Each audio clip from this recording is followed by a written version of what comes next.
नमस्ते दोस्तों, इस नए विश्लेषण में आपका बहुत बहुत स्वागत है। आज हम एक ऐसी जबरदस्त दुनिया में चलने वाले हैं जो बाहर नहीं बल्कि ठीक हमारे अंदर मौजूद है। जरा सोचिए कि आपका शरीर एक कंप्लीटली आजाद, एक सॉवरेन देश है और इस देश की अपनी एक बेहद मजबूत, एकदम मॉडर्न डिफेंस फोर्स है। जैसे ही कोई बाहरी दुश्मन, चाहे वो कोई बैक्टीरिया हो, वायरस, फंगस या फिर पैरासाइट, आपके शरीर में घुसने की कोशिश करता है ना, तो एक बहुत ही sophisticated multi layered security system बिल्कुल तुरंत एक्शन में आ जाता है। तो चलिए आज हम ह्यूमन इम्यून सिस्टम के इसी माइंड ब्लोइंग मैकेनिज्म को स्टेप बाय स्टेप डिकोड करेंगे।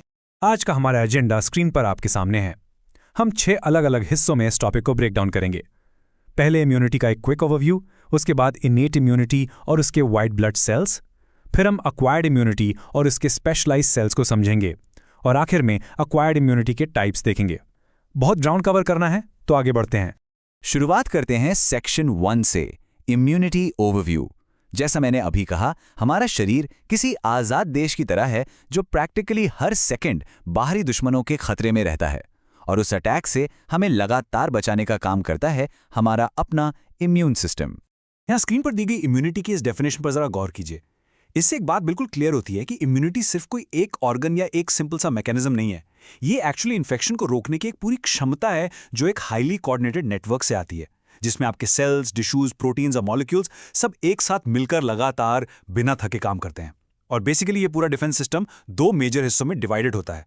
पहला है इनेट इम्यूनिटी, जो बिल्कुल रैपिड और जनरल प्रोटेक्शन देता है, और दूसरा है अक्वायर्ड इम्यूनिटी, जो किसी स्नाइपर की तरह बिल्कुल प्रिसिशन टारगेटेड और लॉन्ग लास्टिंग डिफेंस देता है। ये दोनों ना एक दूसरे को परफेक्टली कॉम्प्लीमेंट करते हैं। ऑलराइट, अब आते हैं सेक्शन 2 पर, इनेट इम्यूनिटी। इसको आप अपने शरीर की फर्स्ट लाइन ऑफ डिफेंस यानी पहली सुरक्षा कवच समझ सकते हैं। यह सिस्टम आपके पास जन्म से ही होता है, प्रैक्टिकली डे 1 से। इसे बिल्कुल बॉर्डर सिक्योरिटी की तरह समझिए। किसी इंट्रूडर को रोकने के लिए इसे ये जानने की बिल्कुल ज़रूरत नहीं है कि वो एग्जैक्टली कौन है। बस अगर कोई भी चीज़ बाहरी या डेंजरस लगती है तो ये सिस्टम तुरंत रिएक्ट करता है।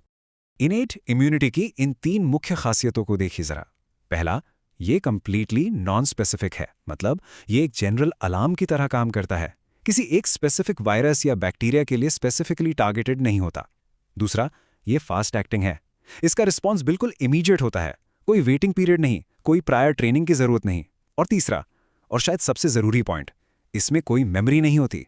मतलब इसका मतलब यह है कि अगर वही सेम बैक्टीरिया दूसरी बार अटैक करे तो आपका इनेट सिस्टम बिल्कुल वैसा ही रिएक्ट करेगा जैसे उसने पहली बार किया था। इसके पास उस पिछले अटैक की कोई याद नहीं बचती। दुश्मन को बाहर रखने के लिए हमारा शरीर इन 4 सक्सेसिव बैरियर्स का इस्तेमाल करता है। पहला बैरियर है आपके फिजिकल बैरियर्स, जैसे कि आपकी इंटैक्ट स्किन और म्यूकस मेम्ब्रेन्स। ये किसी मजबूत किले की दीवारों की तरह दुश्मन को फिजिकली ब्लॉक कर देते हैं। अब मान लीजिए दुश्मन अंदर घुस भी गया, तो आते हैं फिजियोलॉजिकल बैरियर्स। आपका स्टमक एसिड, सलाइवा या आपके आंसू एक ऐसा केमिकली हॉस्टाइल एनवायरनमेंट बनाते हैं जो पैथोजेंस को वहीं तबाह कर दे। फिर तीसरा लेयर आता है सेल्यूलर बैरियर्स का, जहां एक्चुअल में व्हाइट ब्लड सेल्स असली सोल्जर्स की तरह दुश्मनों को ढूंढ ढूंढ के मारते हैं। और आखिर में है साइटोकाइन बैरियर्स। जब कोई सेल वायरस से इन्फेक्ट हो जाता है तो वो चुप नहीं बैठता, वो इंटरफेरॉन्स नाम के डिस्ट्रेस सिग्नल्स रिलीज करता है। ये सिग्नल्स पड़ोसी हेल्दी सेल्स को अलर्ट कर देते हैं ताकि वो अपनी सुरक्षा तुरंत बढ़ा लें। है ना कमाल का सिस्टम। तो अब आते हैं सेक्शन 3 पर। हम इन सेलुलर वॉरियर्स को थोड़ा और डीपली समझते हैं। ये ध्यान रखना बहुत जरूरी है कि इनमें से हर एक सेल का अपना एक स्पेसिफिक, हाईली स्पेशलाइज्ड फंक्शन होता है। यहाँ इस टेबल में हम 8 अलग अलग टाइप्स के इनेट वाइट ब्लड सेल्स और उनके एग्जैक्ट रोल्स को मैप कर रहे हैं। जैसे फैगोसाइट्स को ही ले लीजिए। इनका काम है बॉडी में घूमना और किसी भी बाहरी दुश्मन को सीधा निगल लेना। इस प्रोसेस को फैगोसाइटोसिस कहते हैं। फिर मैक्रोफेजेस आते हैं जो इन्फेक्शन वाली जगह पर स्पेशल केमिकल सिग्नल्स भेजकर बाकी इम्यून सेल्स को अट्रैक्ट करते हैं। मास्ट सेल्स आपके वूंड हीलिंग यानी चोट ठीक करने में और इन्फ्लेमेशन में मदद करते हैं। न्यूट्रोफिल्स की बात करें तो ये हमारे ब्लड में सबसे ज़्यादा पाए जाते हैं और ये भी फैगोसाइटोसिस करके पैथोजेंस को डाइजेस्ट कर लेते हैं। फिर हैं इओसिनोफिल्स, जो पैरासाइट्स यानी कीड़ों के खिलाफ टॉक्सिक प्रोटीन्स छोड़ते हैं। बेसोफिल्स हिस्टामिन रिलीज करते हैं ब्लड फ्लो बढ़ाने के लिए ताकि सेल्स जल्दी पहुंचे। उसके बाद है नेचुरल किलर या एनके सेल्स। ये हमारी खुद की इंटरनल सर्विलेंस स्क्वाड हैं। ये बॉडी के अंदर घूमकर वायरस इन्फेक्टेड या ट्यूमर सेल्स को मार गिराते हैं ताकि आगे इन्फेक्शन ना फैले। और आखिर में डेंड्रिटिक सेल्स, जो एक्चुअली इन्फेक्शन को डिटेक्ट करके उसके इन्फॉर्मेशन आगे टी सेल्स को पास करते हैं। यानी प्रैक्टिकली देखा जाए तो ये इनेट और एक्वायर्ड इम्यूनिटी के बीच का एक बहुत क्रिटिकल ब्रिज बनाते हैं। Moving on to section 4, acquired या अडैप्टिव इम्यूनिटी। अगर पिछला इनेट सिस्टम एक जनरल बॉर्डर सिक्योरिटी थी, तो एक्वायर्ड इम्यूनिटी आपकी एक highly specialised intelligence led force है। ये सिस्टम बॉडी में तभी डेवलप होता है जब आपका शरीर किसी स्पेसिफिक फॉरेन सब्सटेंस यानी किसी एंटीजन से पहली बार टकराता है। इनेट सिस्टम के बिल्कुल उलट, एक्वायर्ड इम्यूनिटी की इन 3 खासियतों पर जरा गौर कीजिए। पहला, ये कंप्लीटली स्पेसिफिक है। ये कोई जनरल अलार्म की तरह बजना शुरू नहीं करता, बल्कि ये एक कस्टम मेड वेपन है जो सिर्फ और सिर्फ एक टारगेटेड एंटीजन के लिए स्पेसिफिकली डिज़ाइन किया गया है। अब क्योंकि ये कस्टम मेड है तो नेचुरली ये स्लो एक्टिंग है।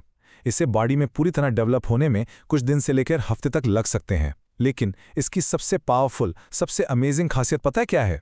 वो है इसकी मेमोरी। ये अपने पीछे मेमोरी सेल्स बनाता है जो पुराने इन्फेक्शंस को हमेशा याद रखते हैं। इसका सीधा सा मतलब है कि अगर वही दुश्मन महीनों या सालों बाद दोबारा अटैक करेगा तो इस सिस्टम का रिस्पॉन्स इतना तेज और खतरनाक होगा कि इन्फेक्शन वहीं रुक जाएगा। और सच कहूं तो यही सिंगल फीचर वैक्सीनेशन का बायोलॉजिकल बेसिस है।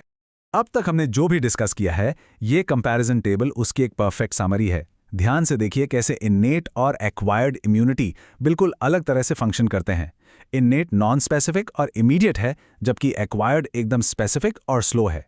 इनेट इम्यूनिटी आपको बर्थ से मिलती है, पर एक्वायर्ड इम्यूनिटी एक्सपोजर के बाद ही आती है। इसमें मेमोरी वाले कॉलम पर जरा फोकस कीजिए। इनेट के पास कोई मेमोरी नहीं होती, जबकि acquired immunity completely memory cells पर बेस्ड है। और हाँ, सेल टाइप्स देखिए। इनेट में मैक्रोफेजेस और एनके सेल्स फ्रंट लाइन पर काम करते हैं, जबकि एक्वायर्ड सिस्टम में सेंट्रल प्लेयर्स हैं आपके बी सेल्स और टी सेल्स। ओके, अब आते हैं सेक्शन 5 पर, एक्वायर्ड WBCs। हम बात करेंगे बी सेल्स और टी सेल्स की। ये दोनों ना एक्वायर्ड इम्यूनिटी के एब्सोल्यूट सेंट्रल प्लेयर्स हैं। पर इनके बारे में एक बहुत ही रोचक बात यह है कि ये दोनों ही लिम्फोसाइट्स हैं और दोनों का जन्म हमारे बोन मैरो में ही होता है। लेकिन इनकी आगे की पूरी डेवलपमेंट और काम करने का तरीका एक दूसरे से कंप्लीटली अलग होता है। बी सेल्स और टी सेल्स के काम करने के मैकेनिज्म में प्रैक्टिकली जमीन आसमान का फर्क है। एक तरफ देखिए बी सेल्स को, जो बोन मैरो में ही मैच्योर होते हैं। इन्हें आप इम्यून सिस्टम की चलती फिरती एंटीबॉडी फैक्ट्रीज कह सकते हैं। जैसे ही एंटीजन का पता चलता है, ये सेल्स स्पेशली डिजाइन की हुई एंटीबॉडीज बनाना शुरू कर देते हैं। ये एंटीबॉडीज एंटीजन पर बिल्कुल किसी लॉक इन की तरह फिट हो जाती हैं और उसे वहीं ढेर कर देती हैं। अब क्योंकि ये एंटीबॉडीज हमारे बॉडी फ्लूइड्स में फ्रीली तैरती रहती हैं, इस मैकेनिज्म को ह्यूमरल इम्यूनिटी कहते हैं। दूसरी तरफ देखिए टी सेल्स को। ये बोन मैरो में बनते तो जरूर हैं, पर मैच्योर होने के लिए थाइमस नाम की जगह पर चले जाते हैं। बी सेल्स के बिल्कुल उलट, टी सेल्स कभी एंटीबॉडीज नहीं बनाते। इसकी जगह ये या तो इन्फेक्टेड सेल्स के पास जाकर उन्हें डायरेक्टली तबाह करते हैं या फिर पूरे इम्यून रिस्पॉन्स को कोऑर्डिनेट करते हैं। इनके इस डायरेक्ट सेलुलर एक्शन को सेल मीडिएटेड इम्यूनिटी कहा जाता है। टी सेल्स अपने आप में एक पूरी फौज की तरह काम करते हैं, जिसके मुख्य रूप से 3 हिस्से होते हैं। पहले हैं हेल्पर टी सेल्स यानी CD4+। ये इस फौज के जनरल्स हैं। ये आगे बढ़कर बी सेल्स और दूसरे सेल्स को जगाते हैं और एक्टिवेट करते हैं। फिर आते हैं साइटोटॉक्सिक टी सेल्स यानी CD8+, जो प्रैक्टिकली इस फौज के असैसिन्स हैं। इनका मिशन बहुत क्लियर है, जाओ और इन्फेक्टेड या ट्यूमर सेल्स को ढूंढकर फिजिकली खत्म कर दो। और तीसरे बहुत ही खास सेल्स हैं, रेगुलेटरी टी सेल्स। ये पीस कीपर्स का रोल प्ले करते हैं। अब सोचिए, अगर इम्यून सिस्टम गुस्से में आउट ऑफ कंट्रोल हो जाए तो क्या होगा? वो गलती से हमारे ही हेल्थी बॉडी सेल्स पर अटैक कर देगा। तो उस डिजास्टर को रोकने के लिए ये peace keeper cells immune response को टाइम आने पर सप्रेस करते हैं और फाइन ट्यून करते हैं। अब हम आते हैं अपने आखिरी मेजर सेक्शन पर, section 6, types of acquired immunity. हमने एक्वायर्ड इम्यूनिटी को तो समझ लिया, पर सवाल यह है कि यह हमें एक्चुअली मिलती कैसे है। इस सोर्स के बेसिस पर इसे 2 मेन टाइप्स में क्लासिफाई किया गया है, एक्टिव इम्यूनिटी और पैसिव इम्यूनिटी। डिफरेंस इस बात पर है कि इम्यूनिटी आ कहां से रही है।